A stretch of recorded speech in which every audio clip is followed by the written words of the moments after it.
Hey hi guys, let's go Charminar. First time అనమాట ఇంత night టైంలో చార్మినార్ షాపింగ్కి వెళ్ళాం. ఇది వెళ్ళంగానే నాకు ఇష్టమైనటువంటి ఫేవరెట్ స్వీట్ కార్న్ అయితే తీసేసుకున్నాను. ఇది ఆల్ టైమ్ అనమాట. సో అక్కడి నుంచి ముందుకెళ్తే మనకి ఇవన్నీ కనిపించాయి.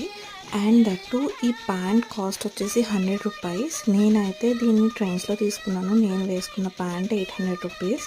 నాకైతే అసలు అర్థం కాలేదు. చూడడానికి సిమిలర్ ఉన్న క్వాలిటీ అది చేంజ్ ఉంటుంది. సో అట్లా రోమ్ చేస్తున్నాం మొత్తం. And finally jhumkas all time favourite. ఇంకా సో అవి చూస్తున్నాను. నాకైతే ఒకటి నచ్చింది. సో అయితే తీసుకున్నాను. నేను కలర్ అయితే పింక్ కలర్ అయితే తీసుకున్నాను. ఇంకా చాలా చాలా అయితే ఉన్నాయి యాక్సెసరీస్ ఇవి అవి. నాకు బెలూన్స్ అయితే భలే నచ్చాయి. అండ్ గాజులకు వచ్చేసి నేను ఈ 2 సెట్స్లో ఏది తీసుకున్నానో కామెంట్ చేయండి. ఇందులోనే తీసుకున్నాను ఒక సెట్ అయితే. నంబర్ ఆఫ్ కలెక్షన్ అయితే ఉంది. మొత్తం ఇక్కడ గాజులు ఇవే ఉన్నాయి. అండ్ మా మమ్మీకి ఫేవరెట్ ఎప్పుడు టీ అనమాట. ఇక్కడ టీ అయితే మమ్మీకి చాలా బాగా నచ్చేసింది. నేనైతే క్రీమ్ అని తీసుకున్నాను. దీని టేస్ట్ అయితే నెక్స్ట్ లెవెల్ ఉంది. అండ్ నాకైతే ఇక్కడ ఇంకా అంతకు మించి ఏం నచ్చలేదు అసలు. బ్యాంగిల్స్ జుంకాస్ తీసుకున్నాను. ఇంకంతే, ఇంకా అయిపోయింది. నైట్ 11 అయిపోయింది గైస్. ఇంటికి వెళ్ళేసరికి. Bye bye.